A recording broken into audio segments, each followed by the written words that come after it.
Je vais être franc. J'ai menti tout à l'heure. Moi, j'ai menti à Sophie, qui avait très bien compris.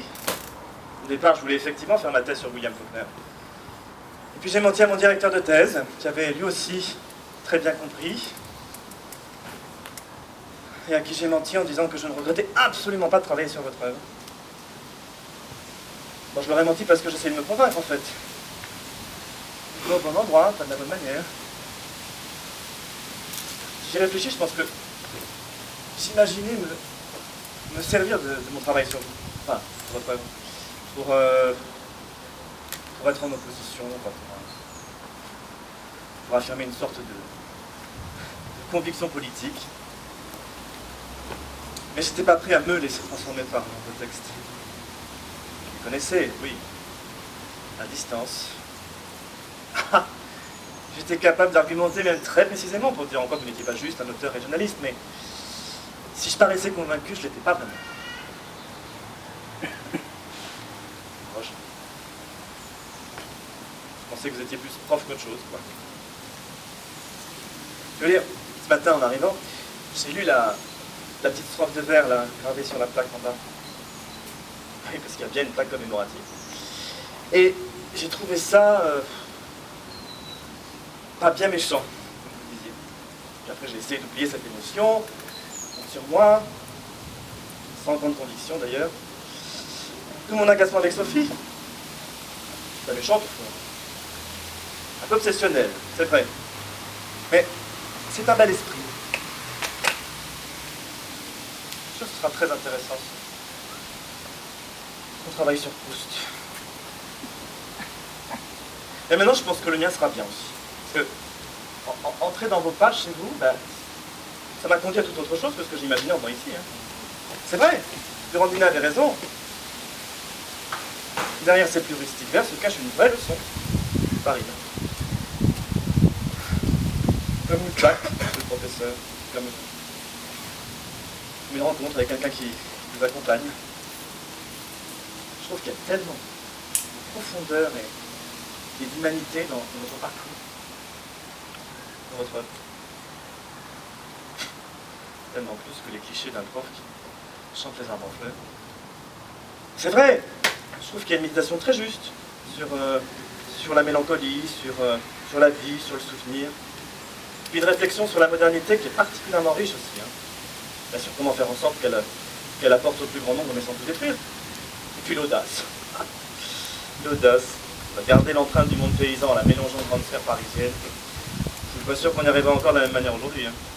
Alors on est tous là, on est un peu gênés par nos origines paysannes, on ne sait pas comment faire, on cherche à les cacher, on en a honte.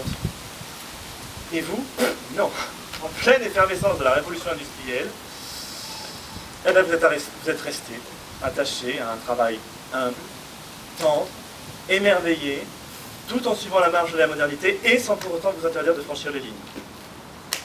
Chapeau l'artiste. Merci. Merci pour cette belle idée farfelue. Merci de m'avoir donné cette leçon. Avant de partir, je voudrais aussi lire le poème que vous avez écrit, vous avez dédié à votre maison.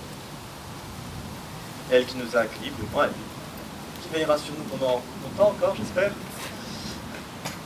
À Madeleine et Marguerite F. Notre Bastide. Tu me reproches quelquefois d'aimer trop les champs et les bois et de toujours chanter la terre. Mais ne l'aimes-tu pas un peu, toi qui, là-bas, sous ton ciel bleu, vas devenir propriétaire? Oh, seulement d'un petit coin qu'on pourrait couvrir au besoin avec un grand mouchoir de poche, d'accord? Où rien ne poussera, et qui sans doute ne vaudra que par la mer dont il est proche. Tel qu'il est, tu l'aimes pourtant. Et ton cœur, en secret content d'une acquisition pareille, rêve déjà d'y voir grandir et tous les printemps reverdir large figuier blond de treille. Et quelle treille! De ces plants aux grains ambrés et succulents dont fait son collier la Provence, et d'où jaillit ce vin vermeil, qui rallume en nous le soleil et le pays et la jouvence. Et toi, Marguerite, à ton tour, tu te prends d'un subit amour pour la pauvre vieille nourrice, et tu veux pour te recevoir qu'elle fasse tout son devoir et que ce coin de roc fleurisse, qu'il ait des reines de ton nom, des roses mousseuses ou non, des dahlias aux fleurs sanglantes, des bleuets, comme on en oublie, bref, dans un arpent rassemblé, les trésors des jardins des plantes. Fleurs et fruits, et ce n'est pas tout. Nous aurons un bassin au bout, dites-vous, toujours plein d'eau vive, et sur les églantiers du fond, ainsi que les paysans font, nous sécherons notre lessive.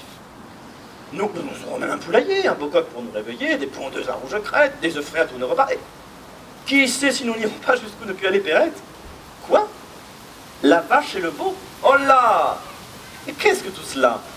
Sinon l'amour dont tu me blâmes. Cet amour qui tient enchaîné sur le sillon dont ils sont nés, tous les corps et toutes les âmes. Ce puissant et subtil aimant qui fait trouver le roc charmant et l'allant d'un culte superbe. Ce fil divin qui part du sol, suit l'homme et l'oiseau dans leur vol et les ramène au nid, sous l'herbe.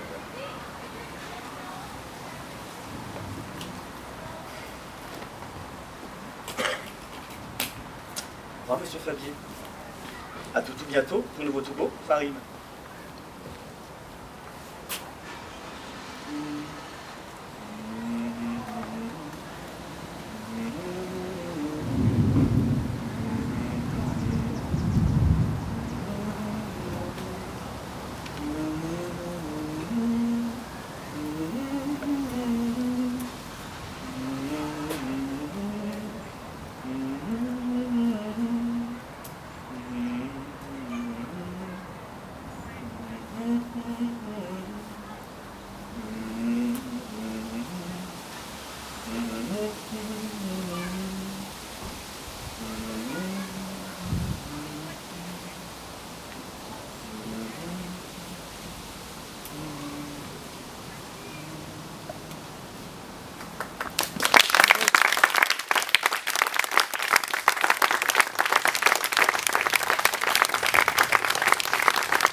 Avec le masque blanc derrière, Michael, sans doute qu'on n'aurait pas pu profiter de la fin de ce micro. Nathalie Gérard qui se cache là-bas, qui n'aime pas qu'on parle d'elle, mais qui a eu la brillante idée de nous inviter ici.